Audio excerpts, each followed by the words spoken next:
How long are these usually? For an hour. Okay, we are live now. Ah,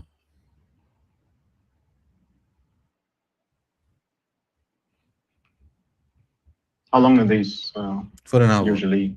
Hour. For an hour. Okay, we are live now. You got super echo, man. Ah, I know why. You watching the live stream? How How long long are are these these for an hour. usually? Hour. For an hour. Okay, we are live now. You got super echo, man.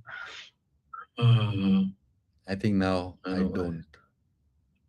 You watching the live stream? How How long long are are these these for an hour. usually? Hour. For an hour. Okay, we are live now. You got super echo, man. Ah, I think now I I know why. don't. I just You hope. watching the live stream?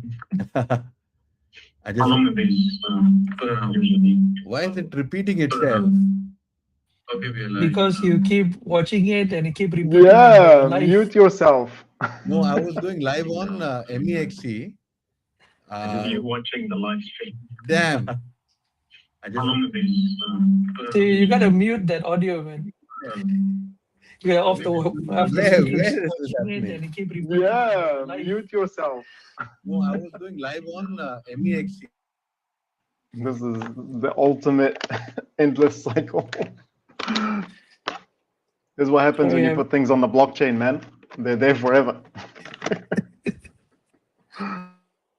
The endless sound of Vaibhavv, echoing through. He had to, I think he had to exit it so that he can come back and there's no echo of us Sarah, we speaking can't hear behind. you, Sarah. Oh, I can't hear you. Can you hear me? Oh, I can hear you fine. Oh, Oh, perfect. sorry, I can't hear you though.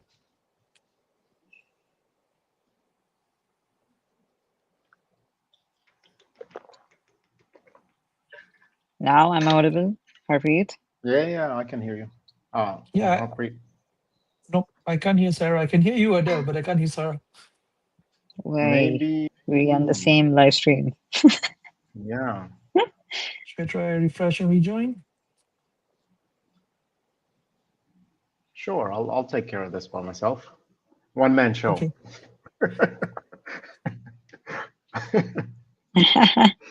Oh, while he is here. Where we lost Sarah now? Dude, I think you are live somewhere Sure, I'll and take that care is of this by echoing myself. because I'm not. One man show. Okay. I think your LinkedIn is on or something. Oh, I while he is here. am on Bluetooth, You're on so headphones. even if my Where audio we is lost Sarah working, now? it's. Dude, I think you are But live. I'll happy rejoin. Damn, I'll you're happy back again. rejoin. Okay, wait. One man show. Let me see. I think your LinkedIn is on or something. Oh, I am on Bluetooth, You're on so headphones. even if my audio is working, it's. Dude, I think you are But live. I'll happy Damn, rejoin. I'll you're happy back again. rejoin. Okay, wait. One man show. Let me see. I think your LinkedIn is on or something. oh, I am on Bluetooth, You're on so headphones. even if my audio is working, it's. Dude, I think you are But live. I'll happy rejoin. I'll happy rejoin. Okay, wait. One man show. Let me see. I think your LinkedIn is on or something. oh, I am on Bluetooth.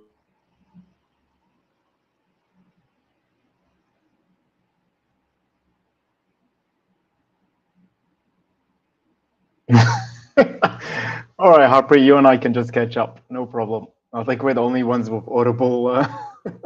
Yeah, I was like when the moment I saw the poster, I was like, you got Adele there. Why do you need me? You can represent Malaysia, you can represent off chain, you can represent Taser, right?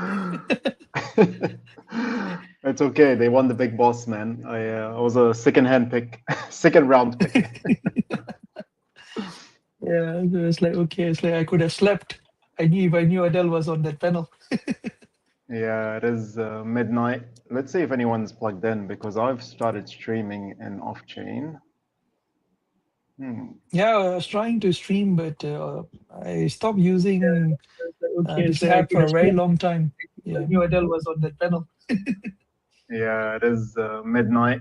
Let's see if anyone's plugged in. Vali, you're watching yourself, bro.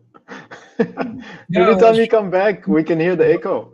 Stop Like using maybe a 2-second delay. yeah. Do you have headphones? Yeah, it is midnight. Let's see if anyone's plugged in. Vali, you're watching yourself, bro. Dude, I've been doing this for Every a time you very come long back, time. we can hear the echo. Stop Like using maybe a 2-second delay. yeah. Do you have headphones? Yeah, it is midnight. Let's see if anyone's plugged No, in. but Vali, like all your other streams is closed, right?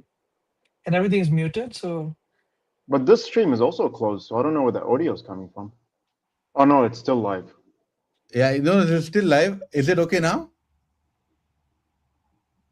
sounds like We it. have to wait. Yeah. Yeah. I think we are good. We are good. Okay. We're just Sarah's almost in. But where is it live? Ah. Okay, we are live everywhere. I took off the live that we were on the off-chain Twitter account. So can you please connect it back, Adele? And we are good. Sarah, take it from here. Okay, finally, can everybody hear me? Am I audible to all? Harpreet, you couldn't hear me some time ago. Harpreet, can you hear Harpreet us? still can't hear me. I can hear you. I can't hear Sarah though. What? I can hear Adele. I can hear Vaibhavv. I can't hear Sarah. Okay, Sarah, just That is re-join the crazy. stream again. No, she's Okay, tried that a few rejoining. times. Okay, Sarah is rejoining the stream, and everybody out there, wow, what a technical glitch we have had for the first time. But I'm glad, this is with friends, and my apologies to all our viewers out there. My name is Vaibhavv Ali. This is called Aura 8, and today we have got two dear friends from land that calls itself truly Asia, Malaysia. We have Harpreet Singh Man from Bitcoin Malaysia, from Axis Blockchain, and we have Adele, a very dear friend who is a part of Off-Chain. The community also is supporting us during this live, and we have Sarah, the co-host of Aura 8. Sarah, over to you. Hello, everyone. Welcome back to another session of Aura 8, episode 13. I know you still can't hear me. Harpreet, can you hear me? Can you hear me? Nobody can hear me. Oh, I can hear you. Perfect. Wally I can't hear me. can transcribe for you for Harpreet. Okay, I'm going to do some kind of sign language for Harpreet today. Okay, so today we are going to dive into a very important topic in the Web3 space, that is scaling the next billion with community-led adoptions. And we have the amazing Harpreet Singh from Teza, which is a layer 1 protocol, also the co-founder of Bitcoin Malaysia, and Adel Shaheen, the co-founder of Off-Chain, also a part of Teza. Welcome, guys. I would like you all to introduce yourselves. Harpreet, introduce yourself. Please, somebody translate that for me. I think he does not know what I'm saying. He's just sitting idle. Harpreet, the reaction. Harpreet, introduce yourself. And Sarah, you can log Hello, out and log in. everyone. Again? Yeah. So I don't know, maybe it's Sarah or it's me, but I tried logging in again earlier, right? But never mind. So to introduce myself, hello guys, everyone, first of all, thank you to Vaibhavv and Sarah for actually having me here. Although I can't hear her, I think she would have said a lot of beautiful things about me. I hope, right? Coming back to my introduction, so my name is Harpreet Man. I spent over a decade in crypto.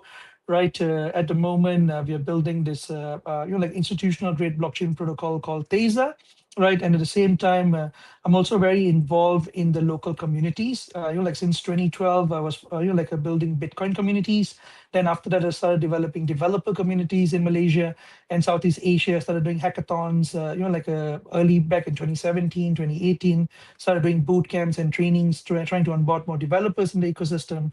Then somewhere around 2020, I noticed that I also can, contribute in terms of policy development in the country. So I joined this association called Access, right? And basically started to do a lot more advocacy towards blockchain policy and basically kind of maturing the blockchain policy in the country. So everywhere from community development, from early days of Bitcoin, developer communities, and developer activities in the country, I've been participating in. At the same time, also hosting events such as conferences, meetups, crypto parties, like pizza days and all of those, like I have hand in, like some of these activities as well. So throughout these years, I use community as a way of learning, right? And basically learning in a, like in an open environment where you kind of get the knowledge and the wisdom of the community, kind of to teach you instead of you trying to dig out every single new potential projects or ideas or every single different, like new opportunities that were coming up. So with that, it became like quite a like a quite a beneficial activity, and I continue doing it. Even after a decade, I still quite actively involve myself wherever I can to kind of support community development. That's me. Adel, over to you. Sure. Thanks, Sarah. I guess Harpreet stole my thunder in a few things because he's been in crypto longer than me, and we're working at the same company at the moment and kind of pushing similar agendas. Myself, I am from New Zealand. I've been in Malaysia. I think Harpreet's going to relog back in case he can hear Sarah. But yeah, I've been in Malaysia for a couple of years. I lived in China for about 4 or 5 years. I lived in Australia, so I've been all around. My background's in fintech. I've been in payments, which kind of naturally leans towards crypto and early kind of use cases of crypto. So yeah, I got into Bitcoin in about 2014 to get cross-border payments because I had a lot of workers around the world, and PayPal was charging an arm and a leg. So we kind of contemplated different avenues, and Bitcoin was one of the easiest and cheapest ways to send money around. So yeah, it was a really interesting use case, but back then the volatility is way, way, way more than now. So I was trying to send $100 and you had to rush it within half an hour, or your Bitcoin became almost double or lost half its price basically. So yeah, that's my early days. Off-chain, we started in about 2017. We didn't know much ourselves, so it was an opportunity for us to bring people in, teach us about the industry, teach us about what they're working on, and hopefully that kind of leads into more of a human interaction or human contact. Because the way we set up things is each new city becomes like a chapter on its own, where it has its own co-founders, it has its own people. I mean, Vali and Sarah, you guys have been involved with us in a while, so you know exactly how it is. But yeah, we understand entrepreneurship in the traditional sense is very lonely, and it's very hard to connect with these people, very hard to bounce ideas. So that's why we started this. It was, hey, let's learn from the Web 2 guys. Let's not make the same mistake in Web 3. We don't know much about it. We don't know much about the industry. We don't know much about anything. Why don't we meet up, get together, have a beer, learn from each other? I'm going to keep talking because there's no one else here, so I can take full ownership of everything. A little bit more about Malaysia and where we are. Like Harpreet said, we're working on Taser, which is more institutional and governmental push. We do really believe that government and regulation has to help drive the industry. Again, a lot of us have been here for a long time. We've seen all the scams. We've seen the upcoming scams. So we've got a lot of stories to share, and I'm really excited about this, I guess, panel or catch up, or it's really just catch up with friends because we've known each other for so long as well. That's amazing. I just hope Harpreet can hear me again. I think he's just trying to log out and log in multiple times. Like I just wanted to follow up on what you said. I just wanted to know that what is the biggest mistake you see that projects are making these days? They're trying to buy a community rather than building an organic community. So what do you have to say about it? Yeah, I mean, look, for us, especially as off-chain, we believe that community is the biggest value you can have, right? There's so many ways to fake a community and fake transactions and make your blockchain look much bigger than it is.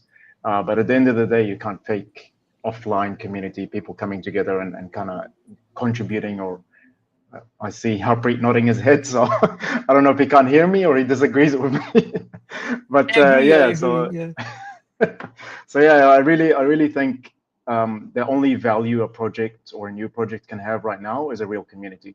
because that's going to be your moat. I think it's a lot harder to build communities now than it was maybe 3-4 years ago, where you just give 1 or 2 incentives and people come flocking to you.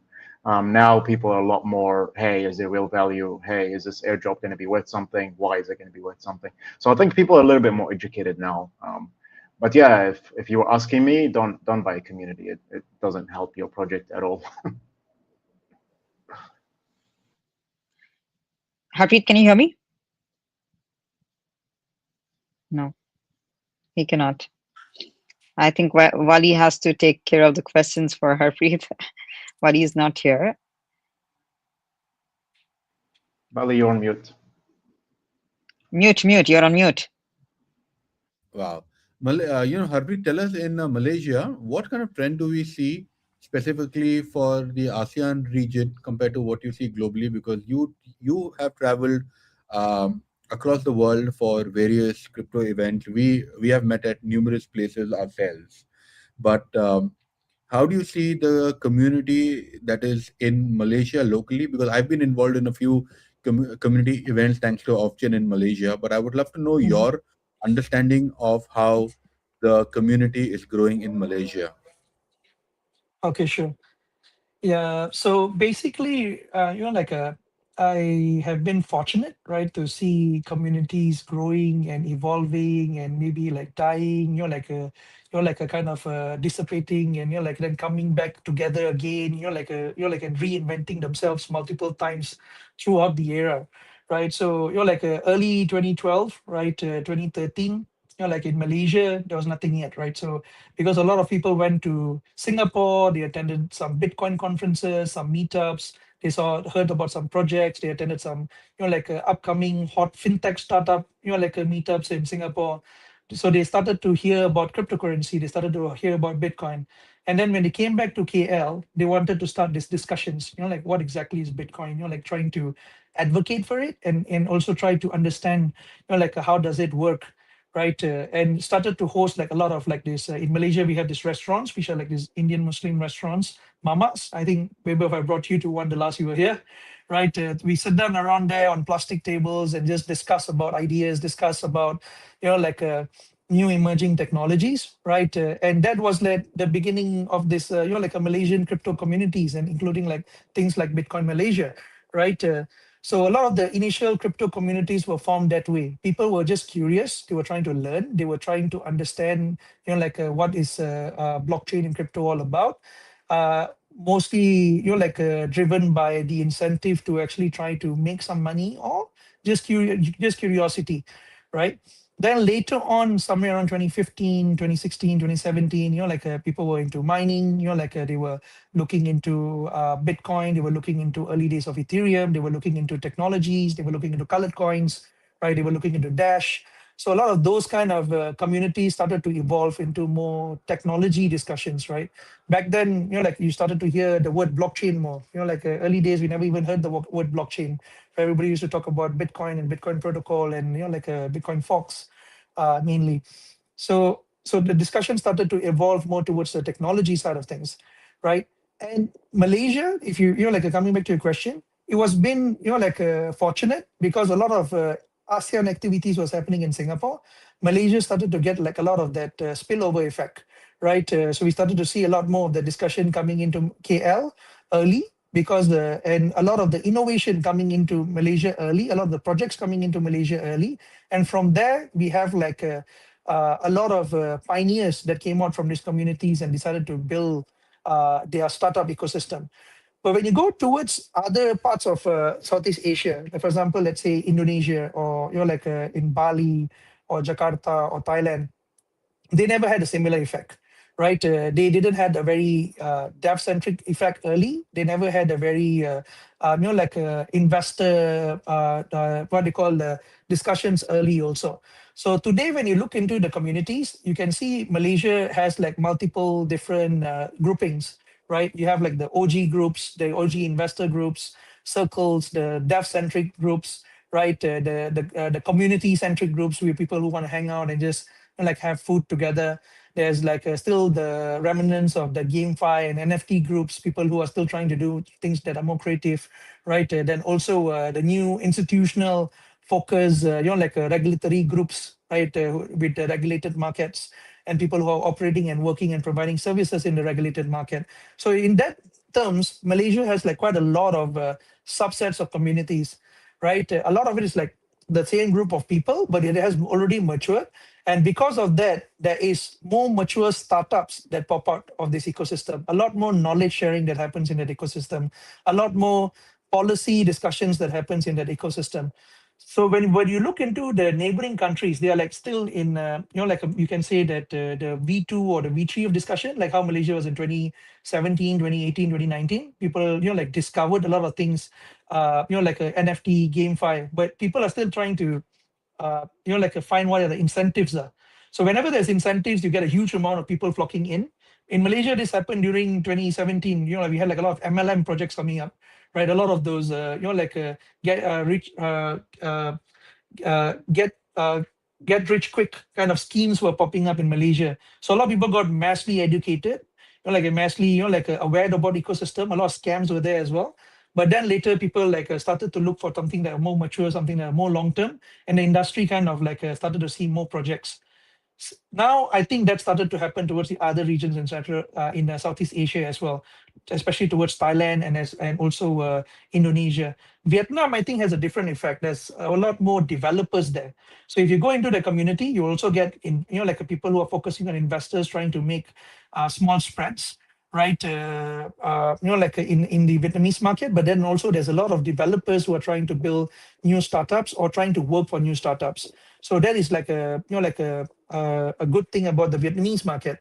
But Indonesia and Thailand also have a huge expat market that Malaysia doesn't have, right? They also have a lot of Russian, like European, American groups and communities that actually went there, set up their own small groups of communities, crypto communities, since 2017, since 2016 that they have matured, right? And basically also build their own nomadic startup ecosystems in this region. So we get a bit of, like different varieties. So if let's say you want to mix around with this Bitcoin maxis and few of these crypto nomadic guys, you just fly into Bali, you meet a lot of these people there, you get to exchange some ideas. You're looking for, like a deep tech, ZK engineers, you just fly into Vietnam, right? You get some of these guys there. You're looking for more GameFi, creative, like a communities in the mass numbers, you go to Philippines, you go to Thailand, you get like a quite a lot of creative industry and also developers and financial, like a banking product builders, right, in that region. So you get a bit of different types of communities, and each of those communities are unique, right? They have their own, like a kind of characteristics, and each country brings their own culture to it as well. So I think in that way, it makes ASEAN communities a lot more unique, right? And I've seen very similar approach as well. If you go to LATAM, you go to MENA, right? In 2017, when I came to Dubai for the first time, right? There was two companies, I think in 2016, right? There was like two or three companies, and there was not much community work going on in Dubai. But look at Dubai today, right? Like in terms of the whole UAE area, like you have thousands of communities, like so many different, thousands of companies and so many different communities, so many different events, so many different ecosystems. So in a very short time, you can see that region has grew. And throughout MENA as well, there's so much of community development effort that is happening. And similarly in LATAM as well. That is also something that I had a first-hand experience going to Colombia, Panama, Brazil, right? Meeting some of the South American communities, and like to see how like how supportive and how open they are, right? In welcoming other people from like from crypto communities and in sharing their culture. Yeah, so that's has been some of my beautiful experience with the communities, like around the world. Ada? Harpreet pretty much he mentioned all the countries and the cities that he's been to across the globe.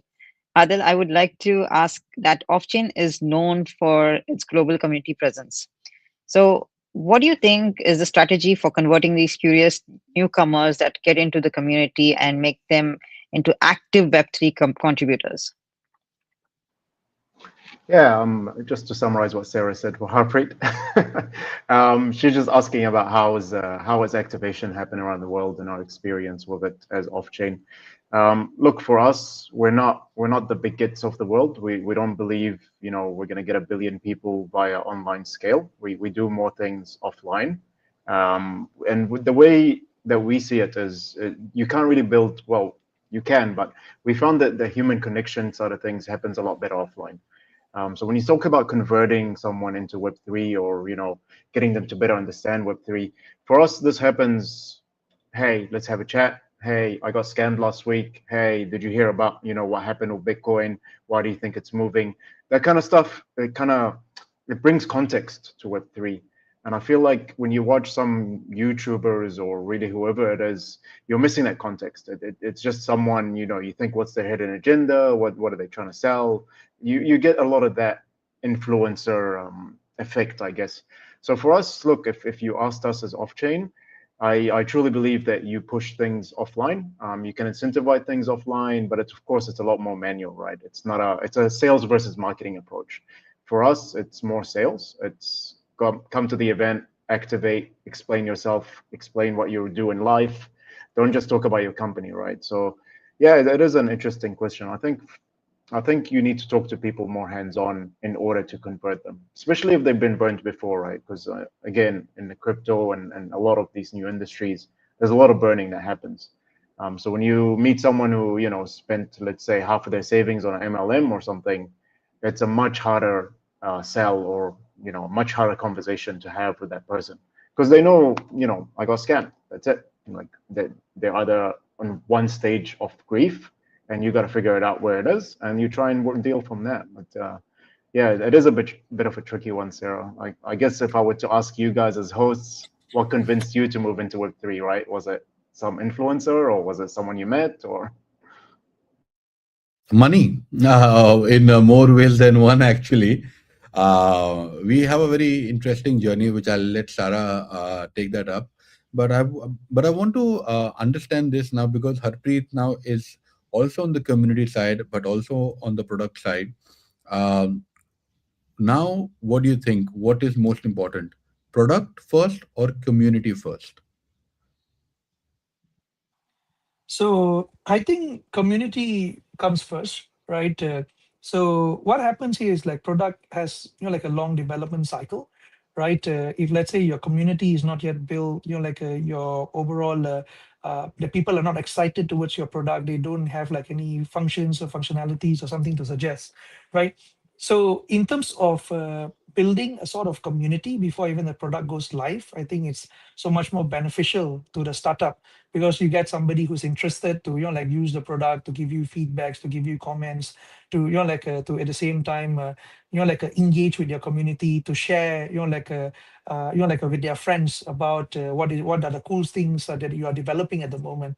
So I think building the community before you really figure out the product is actually important, right? If you're really trying to figure out how you want to do it. And if let's say you're launching a product at zero community member also, it doesn't work, right? Especially in crypto, if you're launching a new blockchain, you're launching a new protocol, and there's no community, right? There's no people who are willing to try your product. There's no people who wants to, who is excited about it, right? The moment it launches is basically dead. Like you hear cricket sounds, on your chain, and no transactions, or maybe you can add some bots and do some fake ones, but what's the point of it? So community, and distribution is very important. I think more important is also the strategies, right? But I think I'll get into the discussion further later. And if you think that the community is important, then what do you think the protocol needs to do? The protocol should adapt to the community, or the community should be educated to fit into the protocol? I think Adel can take that, because Harpreet can't hear. Yeah, she asked if the community is important, how should the protocol adapt? Look, I'm happy to take this, but I kind of disagree with Harpreet a little bit. I know off-chain is all about community and getting things done, but to me, it's all case by case, right? You can build a community, you can be the monads or the bearer chains of the world, but at the end of the day, your product didn't find market fit. What was the point, right? Unless your point was to raise money, then they've successfully done that very well. So yeah, it is a bit of a tricky one. I think the product is quite important. You can build the community around the product, but to me, again, depending on what your company goals are, your community should match your product. You shouldn't just go to off-chain and get 100 packs, whatever, activated into your community, because they're either there to speculate or to make quick money or to do something that doesn't benefit you. So it doesn't become a win-win anymore. So yeah, to me, I think it's all case by case. Hire a consultant. we're in that cycle of we're mature enough to say this product requires this strategy. It's no longer a one strategy fits all. It's no longer a get your Telegram up to 10,000 people and you'll be golden from there. I think now we're a little bit more sophisticated in the Web3 place, and we should act that way as well. But yeah, sorry if I don't answer your question. I just took a different route.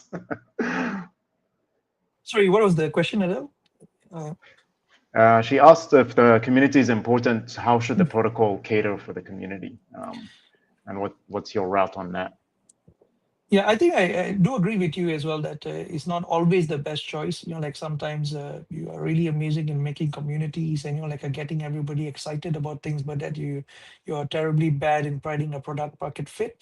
And like at the same time, some like not everybody does justice towards like the product, or sometimes these guys are just novice entrepreneurs. Like sometimes they have malicious intent, right? So it can be many different like ways. But having a community early, right, it does give benefit. But if you have the right set of community, if your community is the one that supports, they are like excited about the technology, they want to learn, they want to support, they like they want to give ideas, right? That is that's a good community to have. Like for any startup, not just blockchain or crypto or a protocol. But if your community is the one who's like asking when moon, when token, like when it's going to pump, when you're going to go to market, and basically is building pressure for you, right, to do something that you can speculate on. Right? That is not a good, healthy community to have, right? Like if you're just not trying to be a like a pumping a token and you're trying to build a product, then that is not a good community to have, right? But in terms of a protocol, right, how do we navigate around community? I think as what Adele said as well, it has to be purpose built and purpose like build programs or activities or initiatives has to be like planned out, right, to attract the right community at the right time, right? So if let's say we are currently we are in our early stages, we are trying to like develop institutional products, we are trying to attract the right institutional partners, like who are building the right institutional products to get them onto our ecosystem, right? At the same time, we want to attract. This becomes like one of our early community members, right? Because they have a like some sort of stake, they have some sort of benefit. They want to come in and like distribute their product to new markets, and we have access to certain communities, we have access to certain clients, we have access to certain regions and customers. That because of that, they actually want to come on board, and they're excited about what they're building on the protocol, and like they become one of our early community members, and like and partners who supports like our story or our narrative, right? And then like at that stage, that's good. But if let's say I started to get on board onto off-chain and started promoting, or into Bitcoin Malaysia and Access, and start bringing everybody on board into a WhatsApp group and start telling them about Tesa and how amazing we are and what we're trying to change the world, it doesn't do anything, right? It doesn't bring us any value. It doesn't actually create. It just creates hype. It just creates like a noise, and at the same time, like it just creates a lot more questions, right? That you have to bear with at the moment when you're just getting started. So it has a strategy, right, and a sorry to plan. interrupt, Harpreet, Yeah. but I have a small question, if you guys don't mind, since we're talking about this kind of community. Look, if you came in as Taser to an off-chain group and started spamming, personally, I would remove you. But my question to you is, how should you deal with toxic members? Because in my opinion, some toxicity helps community growth, like a shared hatred or something. It kind of brings people together, right? So what's your view on it inside your community? Let's say someone is asking when TGE, why is the price down? That level of negativity, do you directly deal with it, or what's your approach on that? I guess you have a community management question going on, right? Since you have to deal with these guys daily. So good thing about me, and I was never a community manager, right? So I didn't have to deal with a lot of these toxic people. But my angle has been, I never actually do the financial pitch, right, for my projects, right? But when I deal in the community, I don't actually allow anybody to do financial discussions. So if you see like in Access, if anybody asked anything about TGE before, right? So I set the what they call rules early on, right? That everybody kind of obeys the kind of like rules and the guidelines of the community, right? That these are the do's and don'ts, right? And if somebody is not willing to accept it, like you talk to them first nicely. If they don't want to listen, like you give them some warnings. If they still don't want to listen, then I'm telling that's the way out, or I'm just going to kick you out, right? If they're toxic, they don't like me, like it's okay. Please go find your own community or build one and figure out how tough it is to maintain one, right? And like keeping one safe and keeping one healthy and keeping one out of drama is always a challenge, right? But at the same time, right, you will always find toxic people. But again, the toxic people will also, like want to see who they want to mess with as well, right? So I have always have this kind of a behavior that I don't take shit from people, right? So if somebody is going to come in my community and do shit, I give them shit, right? So it happened few times that nobody want to mess with it anymore. Then after that, like I never had anybody coming and doing stupid stuff in my communities. Like I don't deal with it.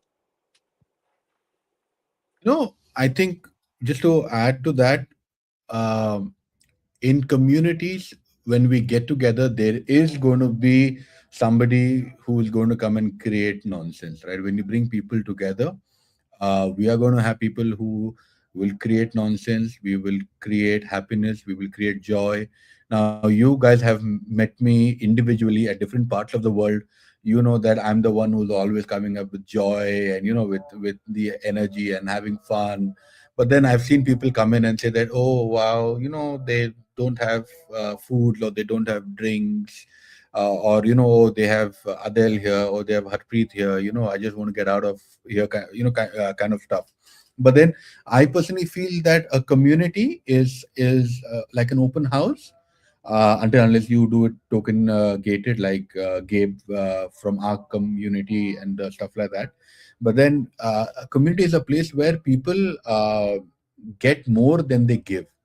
I think this is not my line, this is somebody else who mentioned this in one of our streams earlier, and I kind of resonate with it. Community is a place where you get more than you give. Uh, this is how the magic is. And over a period of time, hopefully, that even you would start giving more and receive more. But then this is what I would say. I would like to agree with Wali here because that was one of the reasons why Wali decided to start a proof of collapse, where he wanted to get the world communities together and speak about their communities, what they do, and see how they could collaborate with each other. So that was the objective behind proof of collapse. Can anyone hear me? I can't see Yeah, anybody perfectly, Yeah, we perfectly. can, speaking. but tell us Okay, after that. because okay, Because because you're everyone's the looking host. down. I was like, what the hell is happening? Nobody can hear me because Harpreet can't hear me at all. No, I'm transcribing a little bit for Harpreet, but I know his chat screen is a bit small. Okay. So that's another challenge when we go for mass adoption, when we see that we need communities to come together and we're going for mass adoption. What are we actually looking for? How can we explain this to an average person who isn't a crypto native? I guess What? that's pointed at me. She's asking when communities come together, there's always conflict, but what can we expect from a Web3 perspective? Look, I really want to be optimistic, but as off-chain, look, we're not for profit, so we've worked with a lot of different communities. Some are a lot easier to work with than others, as you'd expect. But it is tricky. It is tricky because at the end of the day, everyone's human, right? So they've got their own priorities and their own kind of narratives that they're trying to go for. And even Web3 itself, it's a very general space, right? There's people that are like pure NFTs, and then you've got the Bitcoin maxis, and everyone is on a different angle. So in our experience, we keep it general. We don't really side with anyone or team up with anyone. Usually when a project or let's say like ICP hub or someone like localized communities want to do something with us, we do it that way. They come in, they bring their side of the community, we bring our side of the community, and we try and engage with everyone on like a even playing field. But to me, I don't think you can expect Web3 just to be all, harmonious just because we're all in Web3. At the end of the day, we're all humans. We all want a little segregated group. Yeah, I mean, the only good thing I can say about Web3 is there's not much racism going on, right? It's everyone is all good. They kind of dislike each other on which coin they like and which coin they follow, but it's never about the person. It's just about what they like. But yeah, like I said, I don't think we should expect harmony just because we're all Web3. Be human about it, and yeah, just try and work together as much as you can. If you can't, at the end of the day, we're making the pie bigger for everyone. So good on you. Like, there's no issues for me.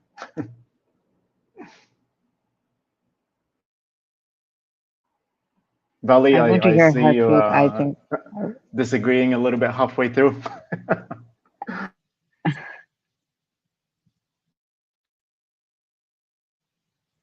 What's the? She's asking Harpreet your opinion on it. Sorry, I forgot to Sorry, I mention. lost the question earlier. Yeah, what's the question, Adam?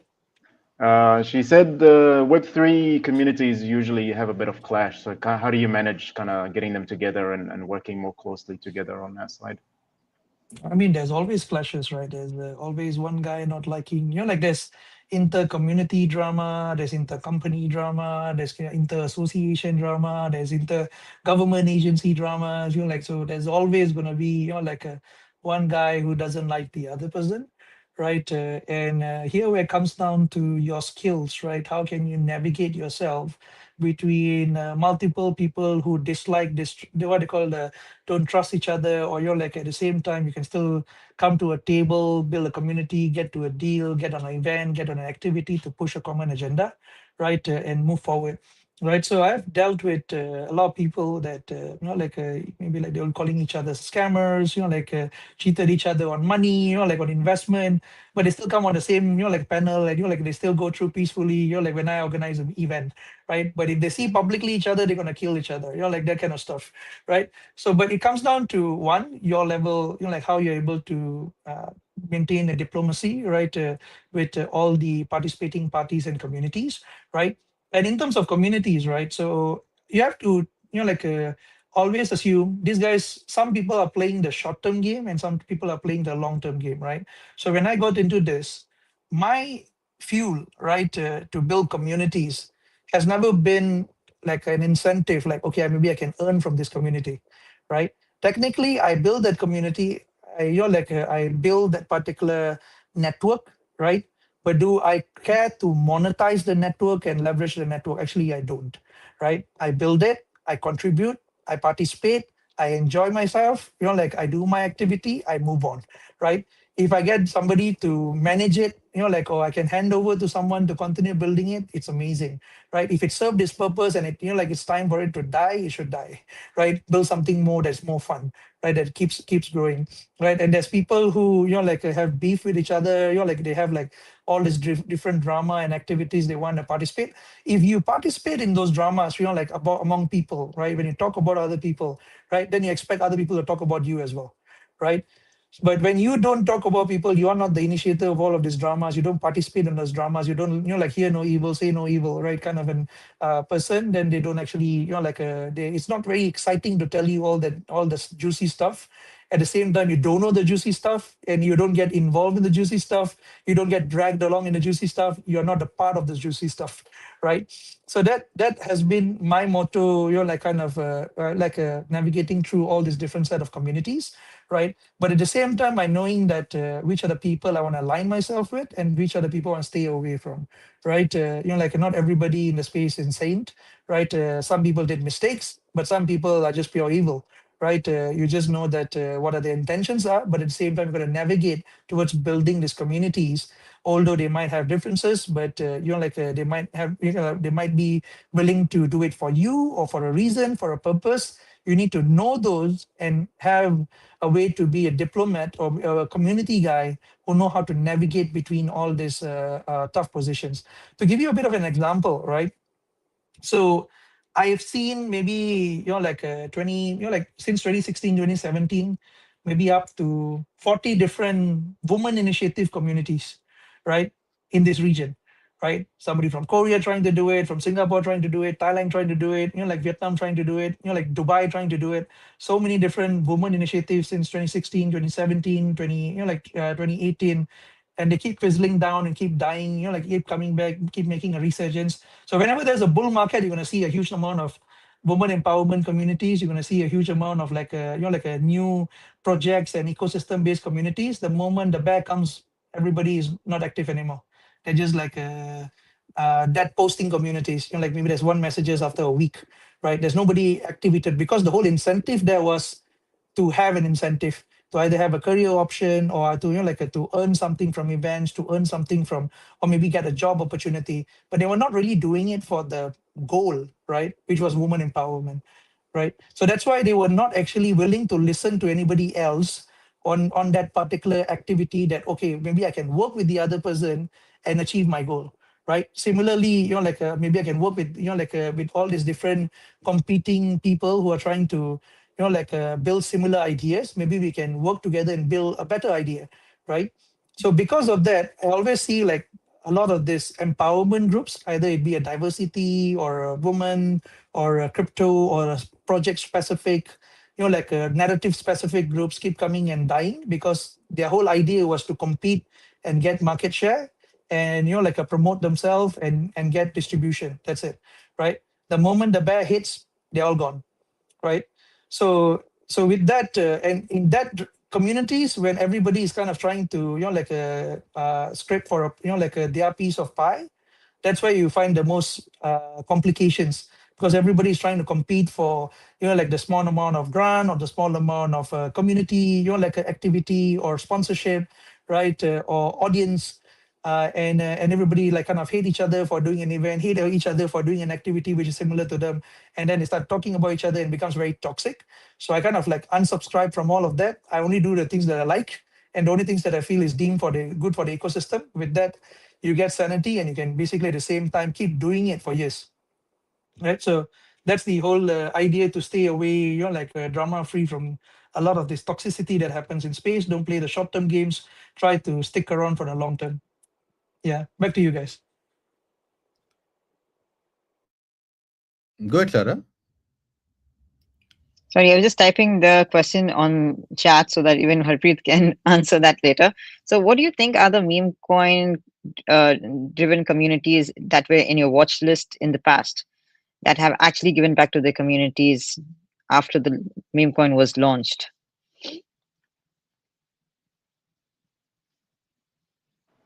Harpreet or me or Anything. okay. I've typed the Sure, question sure, sure. on chat as well. Sure, sure. He's on his phone, so it's a little bit small to read the chat, but I'll just repeat it. Meme coin. When meme coins launched, some communities died out. Which kind of meme coin communities did you follow, and did they give back? Look, on my side, I didn't follow the meme coin kind of trend much. Of course, I know a lot of guys from the Doge days, but back then it wasn't really considered a meme coin. It was just another coin.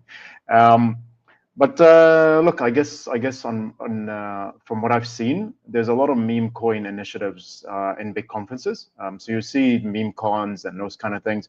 And to me, look, these communities support each other, and they're trying to get bigger and bigger, and that's the way it is. I compare, like, I love Morad's kind of definition of meme coins and being a cult community, and that's how the ultimate kind of religion starts through a meme coin. But for me, the way I see this is, again, the communities are all about supporting each other in the meme coin space. So there's a lot of stuff we can learn from them. It's the same with like the influencer/streamer kind of stages, right? When you go to these conferences, they're all tagging each other. They're all, hey, let's kind of cross share. Let's get our users into each other, especially if your content is similar to each other, right? So to me, there's a lot you can learn, and I think we can follow it. But I'm not a big meme coin believer or follower, and yeah, I don't have too much to add in terms of value on that. So Harpreet, I don't know if you meme coin at all or. Yeah, so I'll be honest, I'm not really a meme coin guy, but I missed a lot of opportunities at meme coin for sure, right? I did make some like a good amount of money from some investments that I thought will not work out, but somehow they worked out, right? So that's the only take I have on meme coin. So but I have friends that like a huge Doge or like communities. So my participation in Doge, like in initial days was because it was much easier for you to code and it's much cheaper for you to test things on Doge compared to Bitcoin, right? So if you're trying to write some Bitcoin scripts, it's easier for you to just deploy it because it's basically kind of like a similar structure architecture, right? So you can actually do testing on Doge before you do something on Bitcoin. So that's where a lot of early guys was actually mining Doge. So some of my good friends who are all retired now, they were like early on mining Doge for testing their Bitcoin applications and scripts, right? And then later on, in terms of community, these guys they started to do a lot more like charity work, right? They started to give back to community. They started doing the messaging for Doge community. They started building all these Doge fun applications and activities. They started trying to build like a Doge OS and like a application ecosystem for it, right? With that, they started to contribute a lot more development into that ecosystem. And I think in terms of culture, right? So initially, like even I had this thought like it's just a speculative asset, right? Why are we like really getting into it? Is it good as a test coin, right? You can earn some. It's good to make some money, but what are the fundamentals? But then when you see this as an asset of culture, like an asset, like a of like of the people, like to move activity to kind of like prove the cultural momentum, the community's momentum, which is a good asset, right? For that activity, right? But is it like but at the same time as an investment asset is highly speculative, right? So everybody knows that nobody goes into like meme coins because they are safe investments, right? Everybody kind of like jump into it because it has a high upside potential and high downside potential, right? They kind of figure it out, like their way in there. But in terms of meme coin based communities, I think this gave a different set of character to that ecosystem. So you see each of the industries, right? So for example, let's say you get the gamers, the GameFi guys, or even the non-GameFi games that are built in the blockchain ecosystem, right? Like they brought in a set of characters, innovation, ideas, stories, like new ways to look towards marketing, like a kind of matured, like some set of communities, like that, and actually improve the amount of use cases and possibilities that is now available in the blockchain ecosystem. Similarly, when meme coin, like a community started to pop up, they started to bring in assets, new ideas, new application types, new different communities and new ways to approach communities. And, like that also contributed back to the overall ecosystem. So every new experiment, right, or new thought process or a new idea, right? They come in, they like they build the idea, they spend the money. Sometimes they make their money back, sometimes they lose money. But in the end, the overall community ecosystem is growing on that knowledge base.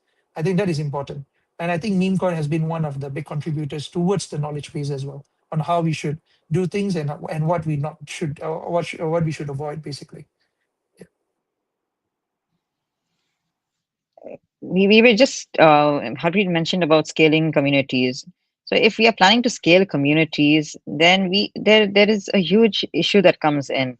How can the organizations maintain that unified culture while growing such a massive scale community?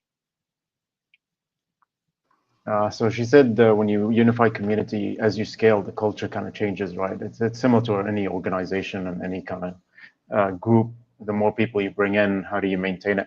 That's a tricky one. That's really a tricky one because we struggle with this with off-chain all the time, right? When we initially started, we were just in Asia, maybe 10, 15 cities. And we scaled relatively quick. We got up to about 50 to 70 to I think 80 is our peak.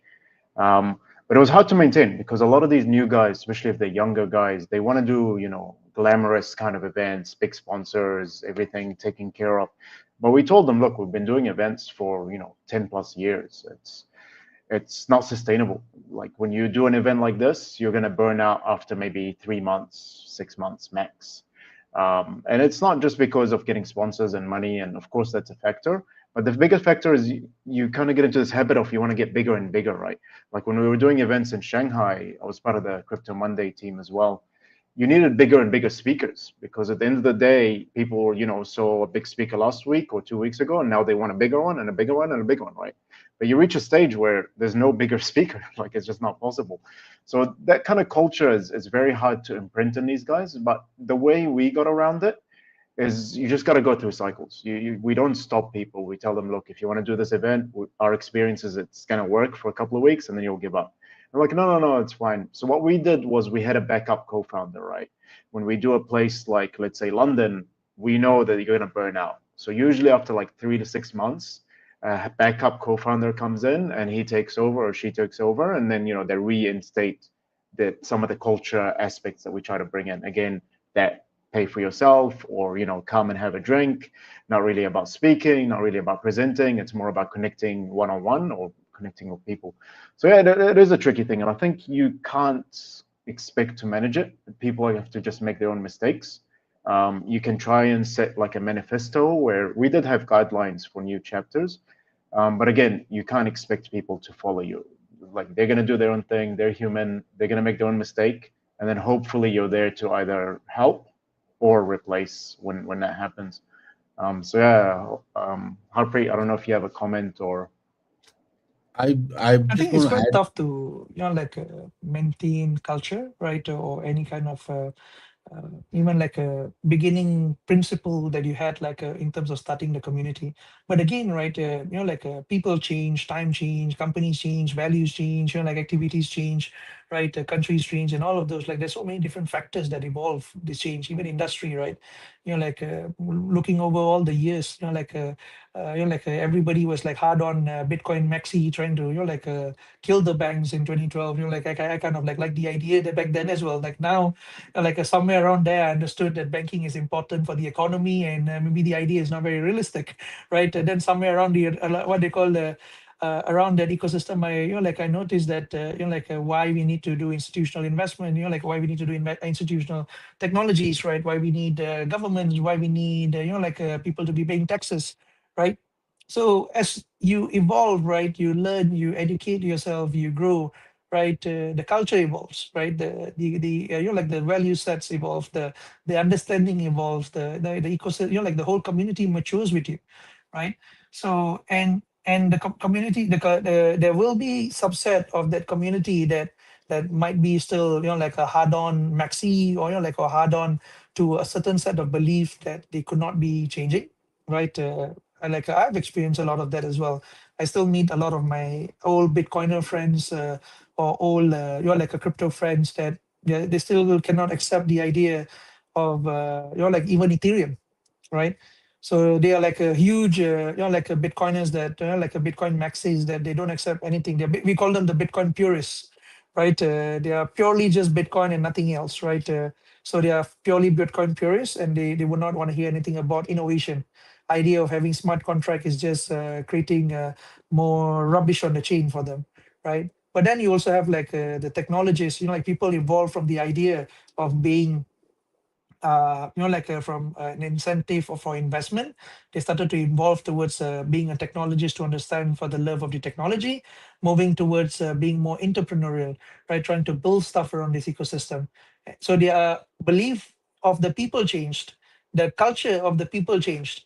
So the community culture is bound to change, right? So the community's overall, idea, right, and how it is currently being governed, right, also has to evolve and has to be flexible enough to accept these changes, right? So if you have communities that are very dictatorial by few groups of people, right, who say that this is how I believe this community ethos is, right?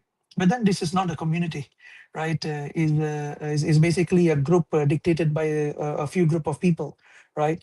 So when you can have set of guidelines that might be safe for everyone, but when you dictate on the idea of this is the culture that we will accept and everything doesn't fit in this ecosystem, that's why you suddenly have become, the Bitcoin purist group that I just mentioned about, right? Because you don't accept anything else, or any other innovation. Then you will start seeing, a percentage of community that no longer believe in the idea, or don't longer believe in this particular group objectives. Will start to leave and form new communities, or join new ones that they resonate better with. So cultural changes is not a bad thing. It's a good thing. This makes us human. This make we are ever evolving, right? With the times, we are learning, we are improving, we are changing, we are going.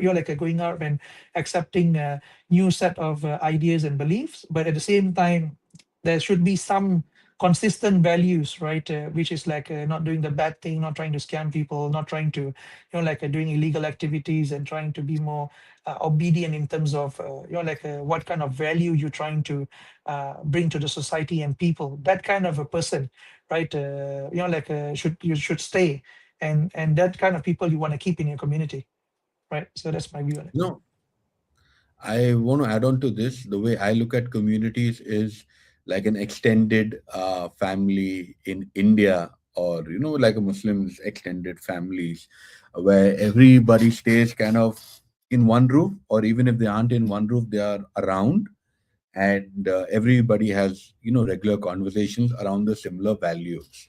Your values in this case can be the tokens, or because back in the day, people joined communities not because of the token that they were shilling, but they joined because they wanted to be amongst people that could perhaps understand them or had the similar vibe. There is one community that I always want to talk about. It's called Saitama.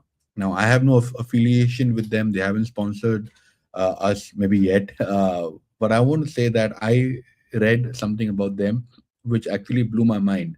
There was somebody in London who got mugged. He lost his rent money. He lost his phone. He was really upset. He went back to his single little room that he was living in and just went back to the community to chat with them. And he said, "You know what? I've had a very bad day. Somebody actually mugged me, and now I don't have money to pay rent." And he was just generally talking about his problems. Apparently, now I have no ways to confirm this if it's true or not, but apparently, four people reached his location in about 4 or 5 hours, and they gave him physical fiat cash, and a lot of them also transferred some crypto to his wallet. So for me, I think that's a beautiful example of community. Well, it can be misused. It is being misused in a lot of places. Every time when we're live on Binance, somebody says, "Hey, I lost $500 in futures. Please help me. Give me some money," and all of that. There is obviously people who are not in the community but come in asking for stuff. But then I think this is a beautiful example of what a community really is. It is nothing else but an extended family that we tend to, just check on a regular basis, and it keeps growing from there because it gives you a sense of belongingness. Go ahead, Clara. Yeah, look, Vali, that's really beautiful, man. I really hope that story is Yes. true, and I really think it can happen. We do see some communities like that, but we typically see that in smaller communities. Again, I don't know the token you mentioned, but I wonder if it's sub 100 or sub 1,000 or sub half a million. Because for us, we typically see that in smaller off-chain chapters. They're a lot more hands-on with each other. They're a lot more trusting of each other. So yeah, I wonder if it's scalable. I wonder if I'm a Bitcoiner and some random Bitcoiner in the States is going to help me if I need something. So I think that will only happen when you are supremely So first of all, interactive. I was saying that this will only happen if you're supremely interactive in the community, and we all like to help our friends and our people and the people who we think that are own. So like I think every time I'm in Malaysia, Harpreet is the one who actually gives me fiat because I'm carrying US DT. So like Harpreet is my go-to friend in Malaysia. So similarly, we like if we don't have that bond, or if we don't have that interaction, or we don't have the trust layer built, then we can't expect help. I think the layer of trust is supremely important in a community, and then you have to be a stickler of we have to be a stickler for building the culture. You need to have very strong community management there, because if anybody doesn't stick on to the values, I think then should be let off the community. That is how we will be able to build a good community. Harpreet, you can't hear me? Harpreet can, I guess. No, he can't hear me. He can't hear both of you now. He can't. So, Oh, Harpreet, wow. please go Okay. ahead.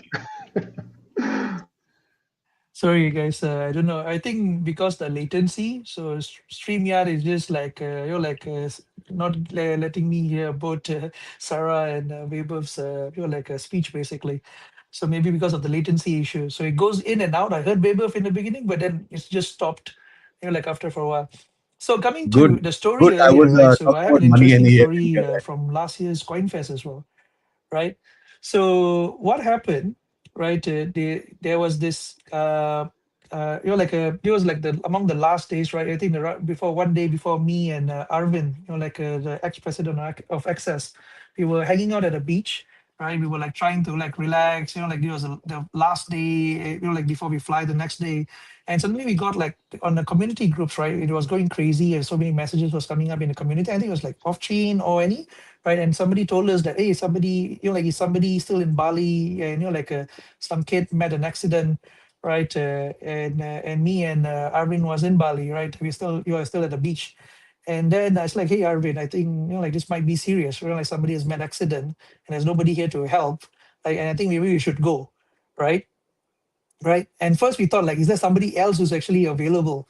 So I knew this another friend who was nearby, right? I knew that he's closer to that location. I just gave him a call. I say, hey, bro, you gotta, there's this young kid, like he's a student from Malaysia, right? He met an accident, he's injured, and we need somebody to just go up and see if if it's okay, right? So, so we can maybe contact someone, right? So he didn't like ask much questions, like Brian, he was like an amazing person. He straight away like, decided to not ask more questions, just take his bike, immediately show up at that, the health center that they had, at Bali, right? And because he had like quite a lot of injuries, and he was going through amnesia, right, where he kind of like lost his memory for maybe a good few hours. He don't know what was going on. He was like in a loop process, and he met like quite a lot of injuries, right? So, and he told me that, hey, this looks a bit bad. We might have to like check in into hospital, right? So, like me and Arvin decided to pop in as well, come in and check out what's the situation, get him to hospital, try to, find who are his friends over there, try to, and we basically left when the, the friends came and, hand over it to them. And he was basically okay, just because he had like a bit of a concussion, like on his head. So he was like not able to retain the memory. But that was like a really, like a funny situation. So you have somebody who cannot retain memories, and he's telling you everything about their life, but you don't know this person, right? So it was a very interesting experience we had. But immediately after that, he completely forgot that we even existed, right? Because the next day he don't even know. We took some pictures, right? So his friend told them like, hey, some Malaysian guys showed up and they helped you out. Like they don't even know, right? That this happened, right? Until the community and guys told him that, hey, this happened. But were we going there to expect something or any reward or any outcome? No, like we just knew that there's somebody in somebody we out of the community who needs help, right? And there's something we can do, right? And so, and maybe I can sleep better at night doing that than not doing it, right? And I'll feel guilty later for not actually showing up. So rather go up and show up and be there when the person needs you, right? Having that sort of quality, similarly, like people like Brian and Arvin, they had the same set of conscience that they knew they would not be able to sleep at night knowing that kid was in trouble, and they didn't decided to show up, right? So they decided to go up and do that as well. They decided to show up. Like we got more than extra help on deck. At that particular clinic, I think like 5 or 6 people showed up and trying to help this guy. So I think that is a beautiful side of the community. Like when somebody's in trouble, we don't even know the person, right? And the community just showed up to, everybody's trying to find resources, trying to contact his family, trying to talk to, all these different, trying to like even pay for his bills and everything, right? It was just very beautiful to see, when community come in for this kind of activities. Yep. Back to you guys. This is the beauty of having the community leaders on our talk show, and this because they can just go on and speak about their experiences, the various other communities that they've met. But we are past the the time that we had. But I think we are over 15 minutes now, but thank you guys. Thank you for talking about your experiences, sharing all the details. We agreed on some, we disagreed on some, we were neutral in many places, but thank you, Wali, as a co-host. You're always amazing. Thank you, Adel. Thank you, Harpreet. I know Harpreet can't hear me because he's just not even nodding. He's just sitting quiet. But guys, thank you so much for being a part of Aura 8. What a successful episode 13 we had. A lot to learn. We should be back again soon. Thank you for having us, guys. Thank you. Thank you so much. Good night. Thank you for having us. joining us so late from Malaysia. Take care. We would love to have you back soon in the next couple of weeks and talk more about building communities. Definitely. All right. Have a good day, guys. Take care. You do. Good night. I'm just summarizing again so Harpreet can hear. That's all. I'll need to hear the recording, guys. See you. For sure. See you guys. Bye. Bye-bye. Good night. Okay, then. See you guys. Bye-bye.